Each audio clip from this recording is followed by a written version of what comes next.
አርእስተ ዜና የኢትዮጵያ ሀገራዊ ምክክር ኮሚሽን ሀገራዊ መግባባትን ለመፍጠር የመጨረሻ ምዕራፍ ላይ መድረሱን አስታወቀ። በሳውዲ አረቢያ የሚኖሩ ኢትዮጵያውያን ደህንነት መብት ጥበቃ ላይ ያተኮረ የሁለትዮሽ ውይይት ተካሄደ። በስልጤ ዞን በደረሰ የትራፊክ አደጋ የ5 ሰዎች ሕይወት አለፈ። ዩናይትድ ስቴትስ ሶሪያን ከሽብርተኝነት ዝርዝር ልታስወጣ ነው። ኢራን ለአሜሪካ ጥቃት የምትሰጠው የአጸፋ ምላሽ የተመድ የጸጥታው ምክር ቤት ህጋዊ እንዲያደርግላት ጥያቄ አቀረበች። የአያቶላህ አሊ ኮሚኒ የቀብር ስነ ስርዓት በሚሊዮኖች የሚቆጠሩ ሀዘንተኞች በተገኙበት በኢራቅና በኢራን ተካሄደ።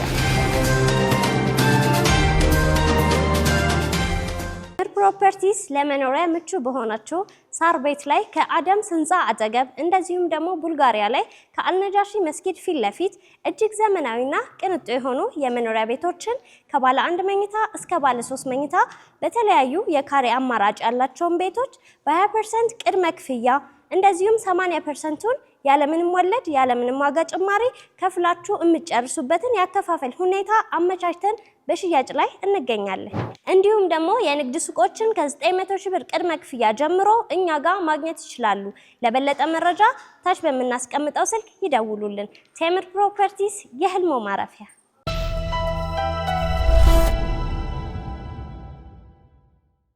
አሰላሙ አለይኩም ወራህመቱላሂ ወበረካቱ። ድና የተከበራችሁ የነጃሺ ቲቪ ተመልካቾች ነጃሺ መረጃችን ተጀምሯል። ከመረጃዎቹ ጋር ሀያት ከማል ነኝ። አብራችሁን ቆዩ።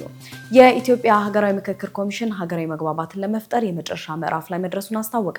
የኢትዮጵያ ሀገራዊ ምክክር ኮሚሽን ለዘመናት የዘለቁ የሀሳብ አለመግባባቶችንና የፖለቲካ ስብራቶችን በዘላቂነት ለመፍታት ታላቁ ሀገራዊ የምክክር ጉባኤ ሊካሄድ መሆኑን አስታውቋል። እንደ ኮሚሽኑ ገለጻ ኢትዮጵያ የረጅም ዘመን የመንግስት አወቃቀር የህግና ስርዓት እንዲሁም የአፍሪካ የነጻነት ቀንዲል የሆነች ታላቅ ሀገር ብትሆንም ልዩነቶችን በኃይል የመፍታትና ከጠመንጃ አፈሙዝ ስልጣን የመፈለግ ልማድ ክፉኛ አቁስሏታል። ይህንን ተከትሎም የተፈጠሩትን የተሳሳቱ ትርክቶች የሰላማዊ ውይይት ባህልን አለማዳበር ሀገሪቱን ለእርስ በርስ ግጭት አጋልጧት ቆይቷል ብሏል። ኮሚሽኑ ባወጣው መግለጫም ከዚህ ቀደም በሀገር ወዳድ ዜጎች የቀረቡ የምክረ ሀሳብ ጥሪዎች ሰሚ ጆሮ አጥተው ቢቆዩም በአሁኑ ወቅት ግን የሀገሪቱ ልጆች ከአራቱም አቅጣጫ የተንጠለጠሉ ችግሮችን ለማምከን እንዲሁም ለማከም ቀን ቆርጠው እየጠበቁ መሆኑን ጠቁሟል። የሀገሪቱን የተሸረሸሩ መልካም እሴቶች ለማደስና በምክክር ለማጽናት በርካታ ዜጎች በመዲናው አዲስ አበባ እየተሰባሰቡ ይገኛሉ። ይህ ታሪካዊ መድረክ ሀገርን ለመገንባት ትውልድን ለማሻገርና የጋራ እሴቶችን ለማስጠበቅ ትልቅ እድል ይዞ መምጣቱም ተገልጿል። በመመካከር ሁላችንም እናሸንፋለን፣ በመመካከር ያልሻሩ የቆዩ ቁስሎችን እናክማለን በሚል ኢትዮጵያውያን ሀገራቸውን ዳግም በዓለም ፊት አብሪ ኮከብ ለማድረግና የበለጸገች ሀገርን ለመገንባት የመፍትሄ ሀሳባቸውን አዘጋጅተው የጉባኤውን መጀመር በከፍተኛ ጉጉት እየተጠባበቁት እንደሚገኝ ኮሚሽኑ በምሳሌነት አንስቷል። በመጨረሻም ግጭትና መቃቃር ሀገርን እንደሚያፈርሱና ሰላምን እንደሚያርቁ የገለጸው ኮሚሽኑ ዘላቂ ሰላም፣ ጠንካራ ማህበራዊ ቁርኝት፣ ሀገራዊ መግባባት የሚፈጥረው የምክክር ብቻ መሆኑን አስገንዝቧል። በመሆኑም መላው የሀገሪቱ ዜጎች በምክክር ሀገራዊ መግባባትን እንፍጠር፣ ኢትዮጵያን ለትውልድ እናሻግር በሚል መሪው ቃል ስር በመሰባሰብ ለጉባኤው ስኬት ድርሻቸውን እንዲወጡ ኮሚሽኑ ጥሪውን አስተላልፏል። የግብርና ሚኒስቴር ከኡጋንዳ የስጋ ምርት ወደ ሀገር ውስጥ እንዲገባ የሰጠውን ምንም አይነት ህጋዊ ፍቃድ እንደሌለ አስታውቋል። የግብርና ሚኒስቴር ከኡጋንዳ የስጋ ምርቶች ወደ ሀገር ውስጥ እንዲገቡ የሰጠው ምንም አይነት ህጋዊ ፍቃድ የሌለ መሆኑን በመግለጽ ጉዳዩ በአስቸኳይ ሊመረመርና ሊጣራ እንደሚገባ አስታውቋል። ሚኒስቴር መስሪያ ቤቱ በዛሬው ዕለት የእንስሳት ምርትና ምርታማነትን በተመለከተ በሰጠው ጋዜጣዊ መግለጫ ሰሞኑን የኡጋንዳ የስጋ ምርቶች ወደ ሀገር ውስጥ ገብተዋል በሚል የተናፈሰው መረጃን አስተባብለዋል። በራሱ ይሁን በኢትዮጵያ ግብርና ባለስልጣን በኩል የተሰጠ እውቅናም ሆነ ከሀገሪቱ ጋር የተፈረመ የጋራ መግባቢያ ሰነድ አለመኖሩን የገለጸው ሚኒስቴሩ ምርቱ በየት በኩልና እንዴት ሊገባ እንደቻለ የሚያውቀው ነገር እንደሌለ ግልጽ አድርጓል።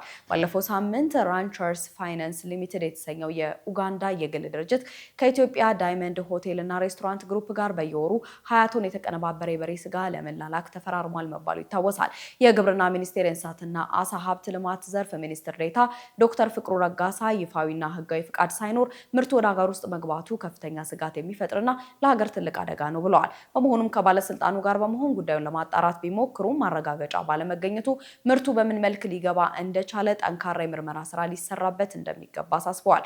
በሌላ በኩል ይህ የውጭ ስጋ አቅርቦት መረጃ ኢትዮጵያ በሌማት ትሩፋት ተነሳሽነት እያስመዘገበችው ካለው የእንስሳት የዶሮና የወተት ምርት እድገት ጋር ስለሚጋጭበት ሁኔታ ማብራሪያ ተሰጥቷል።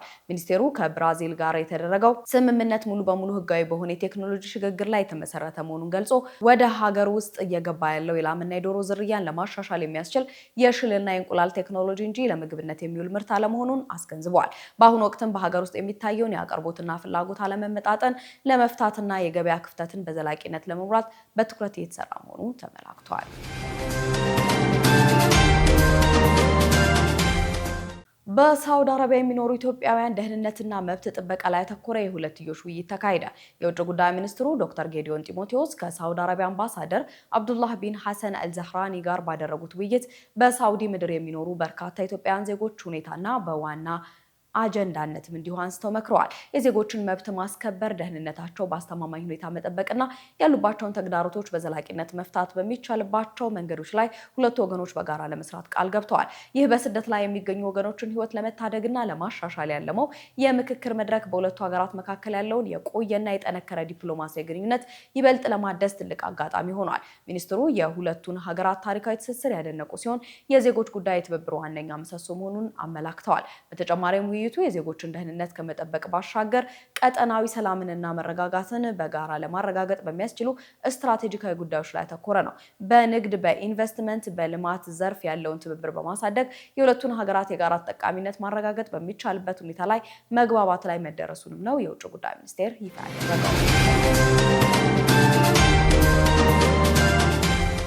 የሚዲያ አጠቃቀም ግንዛቤን በማሳደግ የሐሰት መረጃዎችንና የጥላቻ ንግግሮችን መከላከል እንደሚገባ ተገለጸ። የሚዲያ አጠቃቀም ግንዛቤን በማሳደግ የተሳሳቱ የመረጃ ስርጭቶችን መከላከል ለጋራ ሰላም መከበር ከፍተኛ ሚና እንዳለው ተመላክቷል። የሰላም ሚኒስቴር ማንኛውንም የህብረተሰብ ክፍል መረጃዎችን ከማጋራቱ በፊት ምንጮቹን በትክክል ማጣራትና ከተሳሳቱ መረጃዎች ራሱን መጠበቅ እንደሚገባው ተገልጿል። ሚኒስቴር መስሪያ ቤቱ ዘላቂ ሰላምና ማህበራዊ ትስስርን ለማጠናከር የሚዲያ ይዘቶችን በጥልቀት መረዳት፣ ትክክለኛ መረጃን ከፕሮፓጋንዳ መለየት እንዲሁም ሁከትን የሚቀሰቅሱ የውሸት ትርክቶችን በጋራ ማጋለጥ እንደሚገባ ጥሪ አቅርበዋል። ሚዲያ ለልማት ስራዎች፣ ለሰላም ግንባታና ለማህበራዊ ትስስር ዋነኛ መሳሪያ አድርጎ መጠቀም እንደሚገባም ተመላክቷል። በተያያዘም የሚዲያ ባለሙያዎች አንድነት፣ መቻቻልና ገንቢ አመለካከቶችን የሚያበረታቱ ይዘቶችን በመፍጠርና በማሰራጨት የጥላቻ ንግግሮችን ከፋፋይ ትርክቶችን የመከላከል ትልቅ ኃላፊነት እንዳለባቸውም ተገልጿል። በተጨማሪም ወጣቶች ማህበራዊ ሚዲያን ለበጎ ዓላማ መዋል እንዳለባቸው የተጠቆመ ሲሆን በማህበራዊ ሚዲያ የሚሰራጩ የጥላቻና ሐሰተኛ መረጃዎችን ሪፖርት በማድረግ ረገድ ንቁ ተሳትፎ ሊያደርጉ እንደሚገባም ተነግሯል። የሰላም ሚኒስትር ወጣቱ የሀገርን ብሔራዊ ጥቅምና የሚያጎሉና የሚያስከብሩ መረጃዎችን ተደራሽ በማድረግ ረገድ የበኩሉን ድርሻ እንዲወጣም ጥሪውን አስተላልፏል። በስልጤ ዞን በደረሰ የትራፊክ አደጋ የአምስት ሰዎች ሕይወት አለፈ። በማዕከላዊ ኢትዮጵያ ክልል የስልጤ ዞን ሳንኩራ ወረዳ ረግዲና ማዞሪያ ከተማ አካባቢ ከሀላባ የሚመላለስ የህዝብ ማመላለሻ አውቶቡስ ዶልፊን ከተባለ ሚኒባስ ጋር በፈጠረው ከባድ ግጭት የአምስት ሰዎች ሕይወት ወዲያውኑ አልፏል። አደጋው በሰው ሕይወት ላይ ካደረሰው ሞት በተጨማሪ በአራት ሰዎች ላይ ቀላልና ከባድ የአካል ጉዳት ያስከተለ ሲሆን ተጎጂዎቹም በአሁኑ ወቅት በአቅራቢያው በሚገኙ የሕክምና ተቋማት ውስጥ የድንገተኛ አደጋ ሕክምና እየተከታተሉ ይገኛሉ። የሳንኩራ ወረዳ ፖሊስ ትራፊክ ዋና የስራ ሂደት አስተባባሪ ሳጅን አብዱሽኩር ሐምደላ ለአካባቢው ሚዲያ እንዳረጋገጡት ለዚህ አስከፊ አደጋ መከሰት ዋነኛው መንስኤ ከተፈቀደ የፍጥነት ወሰን በላይ ማሽከርከር እንደሆነም ተለይቷል። በአሁኑ ሰዓት የትራፊክ ፖሊስ ቡድኑ ስለ አደጋው አጠቃላይ ሁኔታ ተጨማሪ ማጣራትና የምርመራ ስራዎችን እያከናወነ የሚገኝ ሲሆን አሽከርካሪዎች መሰል አደጋዎችን ለመከላከልና የፍጥነት ወሰንን እንዲያከብሩ አስፈላጊውን ጥንቃቄ እንዲያደርጉም መልእክት ተላልፏል።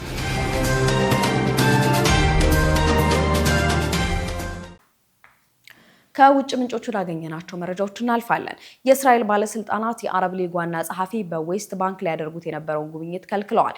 የእስራኤል ባለስልጣናት የአረብ ሊግ ዋና ጸሐፊ ናቢል ፋህሚ በእስራኤል ወረራ ስር ባለው ዌስት ባንክ ሊያደርጉት የነበረውን ጉብኝት መከላከላቸው ተገለጸ። ይህ ጉዞ ወደ ጸሐፊው በዚህ ወር መጀመሪያ ላይ ስልጣን ከያዙ በኋላ ሊያደርጉት ያቀዱት የመጀመሪያው ይፋዊ የውጭ ሀገር ጉብኝት እንደነበር የአረብ ሊግ አስታውቋል። በሌላ በኩል በጋዛ ሰርጥ የእስራኤል ወታደራዊ ጥቃቶች በከፍተኛ ሁኔታ የቀጠሉ ሲሆን የጦር አውሮፕላኖች በካን ዩኒስ ደቡባዊ ክልል በሚገኘው ባትን አልሰሚን አካባቢ ላይ የአየር ድብደባ ፈጽመዋል። በተመሳሳይ መልኩ የእስራኤል መድፍ ጦር በመካከለኛው ጋዛ የሚገኙትን የአልመጋዚና የአልቡሬጅ የስደተኞች ካምፖችን ምስራቃዊ አካባቢዎች ጣቢያዎችን በቦምብ ደብድቧል። ይህንንም ተከትሎ የአየርላንድ ፓርላማ ህገወጥ ከሆኑ የእስራኤል ሰፈራዎች የሚገቡ ምርቶችን ሙሉ በሙሉ የሚያግድ ህግን አጽድቋል። በቱርክ በተካሄደው የኔቶ ጉባኤ ወቅትም የእስራኤል የጋዛ ጦርነትና የወታደራዊ ኢንዱስትሪ ትርፍን በመቃወም ሰልፍ የወጡ ምሁራንና ጋዜጠኞችን ጨምሮ 225 ሰዎች በቱርክ ባለስልጣናት ታስረዋል። በተያያዘም የአሜሪካው ሴናተር በርኒ ሳንደርስ የተባበሩት መንግስታት ድርጅት መርማሪ ኮሚሽን እና በርካታ የሰብአዊ መብት ተሟጋች ድርጅቶች እስራኤል ታዋቂውን ፍልስጤማዊ ሐኪም ዶክተር ሁሳም አቡ ሶፊያንን በአስቸኳይ እንድትፈታ ጥሪ አቅርበዋል። ዶክተሩ ልጃቸው በድሮን ጥቃት ከተገደለ በኋላም ህመምተኞችን ለመርዳት በሆስፒታሎች የቆዩ ሲሆን ያለምንም ክስ ለ18 ወራት ታስረው ከፍተኛ እንግልትና ስቃይ እንደደረሰባቸውም ተገልጿል። ዩናይትድ ስቴትስ ሶሪያን ከሽብርተኝነት ዝርዝር ልታስወጣ ነው። የአሜሪካው ፕሬዝዳንት ዶናልድ ትራምፕ ሶሪያን በሽብርተኝነት ከሚፈርጁ ሀገራት ዝርዝር ውስጥ ለመሰረዝ ፍላጎት እንዳላቸው ለሀገሪቱ ኮንግረስ በይፋ ማሳወቃቸውን የውጭ ጉዳይ ሚኒስትር ማርኮ ሩቢዮ ገልጸዋል። ይህ ውሳኔ የተነገረው ፕሬዝዳንት ትራምፕ በአንካራ እየተካሄደ ባለው የኔቶ ጉባኤ ጎን ለጎን ከሶሪያው ፕሬዝዳንት አህመድ አልሻራ ጋር ከተወያዩ በኋላ ሲሆን ትራምፕ ስለ ሶሪያው መሪ ሲናገሩ ትልቅ ስራ ሰርተዋል፣ ታዲያ ለምን ከዝርዝሩ አላስወጣቸውም በማለት እርምጃቸውን ደግፈዋል። ይህ የሽብርተኝነት ስያሜ መነሳቱ ሶሪያ ዓለም አቀፍ የንግድና ኢንቨስትመንት በሮችን እንድትከፍት እንዲሁም በሀገሪቱ መልሳ እንድትገነባ ትልቅ እድል እንደሚፈጥርላት ሚኒስትሩ ማርኮ ሩቢዮ አስረድተዋል። የተረጋጋችና ሰላማዊ ሶሪያን መፍጠር ለቀጠናው ብቻ ሳይሆን ለዓለም አቀፉ ማህበረሰብን ከፍተኛ ጥቅም እንዳለው ሚኒስትሩ አክለው ገልጸዋል። ሶሪያ እንደ ፈረንጆቹ ከ1979 ጀምሮ በዚሁ የሽብርተኝነት ዝርዝር ውስጥ የቆየች ሲሆን በአሁኑ ወቅት ይህ እገዳ ያለባቸው ቀሪዎቹ ሀገራት ኩባ፣ ሰሜን ኮሪያና ኢራን ብቻ ናቸው። ፕሬዚዳንት ዶናልድ ትራምፕ የኢራኑን የተኩስ አቁም ማክተሙን ሲያውጁ የቱርኩ መሪ ኤርዶጋን ግን ሀገራቸው የቀጠናው ጠንካራ ጋሻ አድርገው አቅርበዋል። በቱርክ አስተናጋጅነት በተካሄደው 36ኛው የኔቶ ጉባኤ ላይ የአሜሪካው ፕሬዚዳንት ዶናልድ ትራምፕ ከኢራን ጋር እየተካሄደ ባለው ጦርነት የአጋሮቹን ሙሉ ድጋፍ በማጣታቸው የተሰማቸውን ጽኑ ቅሬታ የገለጹ ሲሆን በአሜሪካና በኢራን ኃይሎች መካከል የተፈጠረውን ግጭት ተከትሎ የተደረሰው የተኩስ አቁም ስምምነት ማክተሙ አቅርበዋል። ኢራን ለአሜሪካ ጥቃት የምትሰጠው አጸፋ የተመድ የጸጥታው ምክር ቤት ህጋዊ እንዲያደርግላት ጥያቄ ያቀረበች። በአሜሪካና በኢራን መካከል ተፈጥሮ የነበረው ጊዜያዊ ተኩስ አቁም ስምምነት መፍረሱን ተከትሎ በአሜሪካ ጦር በተሰነዘሩ አዳዲስ የአየር ጥቃቶች በትንሹ 14 ሰዎች ሲገደሉ 78 ደግሞ መቁሰላቸውን የኢራን ጤና ሚኒስቴር አስታውቋል። ፕሬዚዳንት ዶናልድ ትራምፕ ባለፈው ወር በፓኪስታን አደራዳሪነት የተደረሰውን የመግባቢያ ስምምነት ማክተሙን ካወጁ በኋላ የአሜሪካ ማዕከላዊ እዝ ሴንትኮም የኢራን 5 ግዛቶች ውስጥ በሚገኙ ከ170 በላይ ወታደራዊና ስትራቴጂክ ተቋማት ላይ መጠነ ሰፊ ጥቃቶችን መፈጸሙን አረጋግጧል። አሜሪካ ጥቃቱን የተሰነዘረችው በሆርሙዝ ባህረ ሰላጤ በኩል በሚያልፉ የንግድ መርከቦች ላይ ኢራን ጥቃት አድርሳለች በሚል ምክንያት እንደሆነም ገልጻለች። በእነዚህ ተከታታይ ጥቃቶች በደቡባዊቷ የቻባሃር የወደብ ከተማ የሚገኙ የኤሌክትሪክ መሰረተ ልማቶች፣ የወደብ መሰረተ ልማቶችና አንድ ሆስፒታል የተመታ ሲሆን ወደ ማሽሃድ ከተማ የሚወስዱ 2 ድልድዮችም ኢላማ ተደርገዋል። የኢራን ባለስልጣናትና የኢስላማዊ አብዮት ዘብ IRGC ጥቃቶቹን በንጹሃን ዜጎች ላይ ተቃጡ እንዲሁም የሀገሪቱን ሉዓላዊነት የሐሰት ወረራ ሲሉ ኮንነዋል። የኢራን የፓርላማ አፈ ጉባኤ መሐመድ ባጋር ጋሊባፍ አሜሪካ የምትከተለው የጉልበተኝነትና ስምምነቶችን የማፍረስ ፖሊሲ ከባድ ዋጋ እንደሚያስከፍል ያስጠነቀቁ ሲሆን ምክትል ውጭ ጉዳይ ሚኒስትሩ ካዜም ጋርባባዲ በበኩላቸው የትራምፕ ንግግሮች የቴህራንን የአጸፋ እርምጃ አቋም የሚያጸኑ ናቸው ብለዋል። የአያቶላህ አሊ ሆሚኒ የቀብር ስነ ስርዓት በሚሊዮኖች የሚቆጠሩ ሀዘንተኞች በተገኙበት በኢራቅና በኢራን ተካሄደ። የኢራን የእስላማዊ አብዮት መሪ የነበሩት አያቶላህ ሰይድ አሊ ሆሚኒ ህልፈትን ተከትሎ በኢራቅና በኢራን በሚገኙ የተለያዩ ቅዱሳን ስፍራዎች እጅግ ከፍተኛ ቁጥር ያለው ህዝብ የተገኘበት የታሪካዊ የቀብር ስነ ስርዓትም ተካሂዷል። በኢራቅ ናጃፍና ካርባላ በሚገኙት የኢማም ሁሴንና የሐዝራት አባስ መስጂዶች የእሳቸውን አስክሬን ለመሸኘት እጅግ በጣም በርካታ ቁጥር ያላቸው ኢራቃውያን ሀዘንተኞች አቀባበል ያደረጉ ሲሆን አስከሬኑም በክብር እንዲዞርና ጸሎት ስነ ስርዓት እንዲከናወንለት ተደርጓል። ይህ በኢራቅ የታየው እጅግ ከፍተኛ የህዝብ ቁጥርና የሽኝት መርሃ ግብር በማሻሃድ ሊደረግ ታስቦ ለነበረው ቀጣይ ቀብር ስነ ስርዓት መዘግየት ዋነኛ ምክንያት ሆኗል። ይህንን ታሪካዊ ሽኝት ለመታደም ከ27 በላይ ሀገራት የተውጣጡ 4700 በላይ የሚሆኑ የክብር እንግዶች በረዛቪ ሆራሳን ክፍለ ሀገር ማሻሃድ ከተማ ወደሚገኘው ሻሂድ ሃሺሚ ነጃድ ዓለም አቀፍ አውሮፕላን ማረፊያ ደርሰዋል። በኢራን ዋና ከተማ ቴህራንና በቆም ከተሞች የቀብር ስነ ስርዓቱን ተከትሎ ህዝባዊ እንቅስቃሴዎች ሙሉ በሙሉ በሚባል ደረጃ የተገቱ ሲሆን በሚሊዮን የሚቆጠሩ ሰዎች ለመሪዎቻቸው የመጨረሻ ስንብት ለማድረግ አደባባዮችን አጨናንቀው ውለዋል።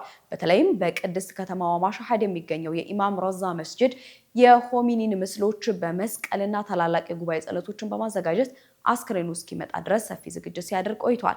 ይህ በእንዲህ እንዳለ የአያቶላህ አሊ ሆሚኒ ህልፈት በመላው መካከለኛው ምስራቅ ከፍተኛ መነቃቃትንና ሀዘን የፈጠረ ሲሆን በሊባኖስ ቤይሩት ለቀድሞ መሪ ምሳሌያዊ የቀብር ስነ ስርዓትም ተካሂዷል። በጋዛ ሰርጥ ማዕከላዊ ክፍልም የሆሚኒን አስክሬን ሳጥን የኢራንን ሰንደቅ ዓላማና የአልአቅሷን መስጂድ የሚያሳይ እንዲሁም የሙስሊሞችን አንድነት የሚዘክሩ ቁሙ ሊላህ ወይም መነሳት አለብን የሚል ግዙፍ ባነርም ተሰቅሏል።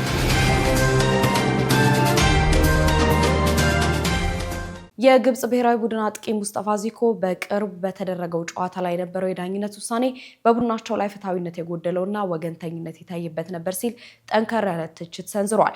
ተጫዋቹ የዳኛው ውሳኔ ፍትሐዊ አይደለም በማለትም ደጋግሞ ሲናገር ተደምጧል። ኖፌር ሬፍሪ ኖፌር ظالم ظلم باين وواضح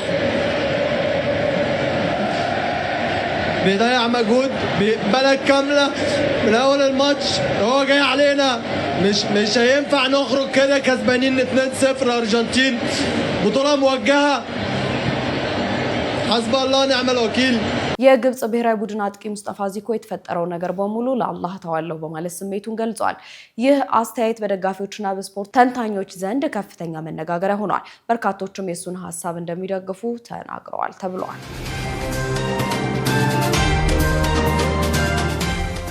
የሂጅራ ባንክ ጠቅላላ ካፒታል 7.45 ቢሊዮን ብር መድረሱ ተሰምቷል። ሂጅራ ባንክ ጠቅላላ ካፒታሉ ባለፈው በጀት ዓመት ከነበረው 2.42 ቢሊዮን ብር በዘንድሮ በጀት ዓመት ከሁለት እጥፍ በላይ በማሳደግ 7.45 ቢሊዮን ብር ማድረሱን አስታውቋል። ሂጅራ ባንክ ይህንን ያስታወቀው የ2025/26 በጀት ዓመት የስራ አፈጻጸም በተመለከተ በሰጠው ጋዜጣዊ መግለጫ ላይ ነው። ሙሉ በሙሉ ከወለድ ነጻ የባንክ አገልግሎት በመስጠት ላይ የሚገኘው ሂጅራ ባንክ በተጠናቀቀው በጀት ዓመት ከመቼውም ጊዜ በላይ የላቀ ውጤት ማስመዝገቡን ገልጿል። በዚህም የባንኩ አጠቃላይ ገቢ ባለፉት 4 ዓመታት ካስመዘገበው አጠቃላይ ድምር ገቢ 2.965 ቢሊዮን ብር በመብለጥ የዘንድሮ ዓመታዊ ገቢው 3.55 ቢሊዮን ብር ደርሷል ብሏል። ጠቅላላ ትርፉ ደግሞ 1.9 ቢሊዮን ብር መድረሱን አሳውቋል። በዚህም የባንኩ አጠቃላይ የሀብት መጠን 31.45 ቢሊዮን ብር ደርሷል ነው የተባለው። የሂጅራ ባንክ ተቀማጭ ገንዘብን በተመለከተ ባለፈው በጀት ዓመት በተመሳሳይ ወቅት ከነበረው 11.94 ቢሊዮን ብር ከፍተኛ መሻሻል በማሳየት በዘንድሮ በጀት ዓመት 24 ቢሊዮን ብር ማድረስ መቻሉንም ገልጿል። ባንኩ ባለፉት 4 ዓመታት በድምሩ ካንቀሳቀሳቸው የውጭ ምንዛሬ መጠን ጭማሪ በማሳየት በበጀት ዓመቱ 158 ሚሊዮን የአሜሪካ ዶላር ማግኘት ችሏልም ተብሏል። በተጨማሪም የደንበኞች ቁጥር መጨመር፣ በዲጂታል ፋይናንሲንግ ማስፋፋትና በቅርንጫፍ ብዛት ከመቼውም ጊዜ በላይ የላቀ ውጤት የተመዘገበበት ዓመት መሆኑንም ባንኩ አስታውቋል። ዳንጎቴ ግሩፕ ነጻ የነዳጅ ማጓጓዣ አገልግሎት ሊጀምር መሆኑ ተሰምቷል።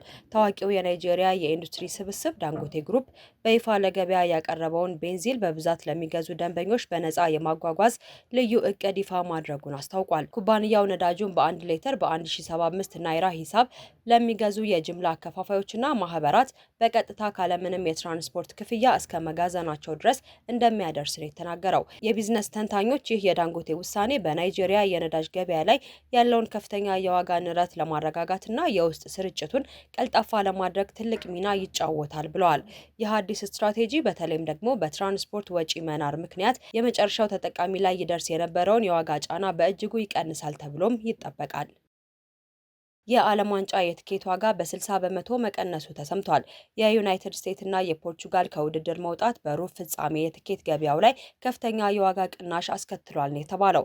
በ2026 የዓለም ዋንጫ ጨዋታ ላይ የአዘጋጁ አገር ዩናይትድ ስቴትስ እና በክርስቲያኖ ሮናልዶ የምትመራው ፖርቹጋል መሸነፋቸውን ተከትሎ በድጋሜ የሚሸጡ የሩብ ፍጻሜ ትኬቶች ፍላጎትና ዋጋ ላይ ከፍተኛ ማሽቆልቆል መታየቱን የቢዝነስ መረጃዎች አመላክተዋል። በተለይም በሎስ አንጀለስ ሶፊ ስታዲየም በስፔን እና በቤልጂየም መካከል ለሚደረግ ለሚደረገው የሩብ ፍጻሜ ጨዋታ መግቢያ ትኬት የነበረው ዝቅተኛ ዋጋ ከ$2950 ወደ $1200 ወርዷል ነው የተባለው።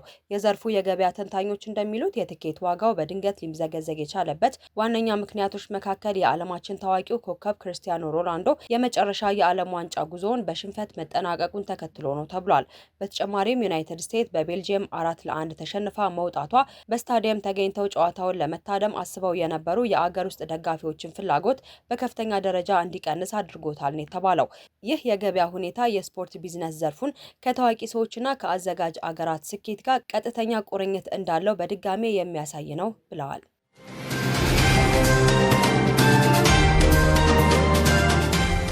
የተወደዳችሁ ተመልካቾቻችን ከነጃሺ የምሽቱ የመረጃ ሰዓታችን ያጠናቀርናቸው መረጃዎች የተከታተላችኋቸውን ይመስሉ ነበር። ሀያት ከማል መረጃዎችን እያደረስኩ አብሬያችሁ ቆይታ አድርጌያለሁ። ሰላም አለይኩም ወራህመቱላሂ ወበረካቱ።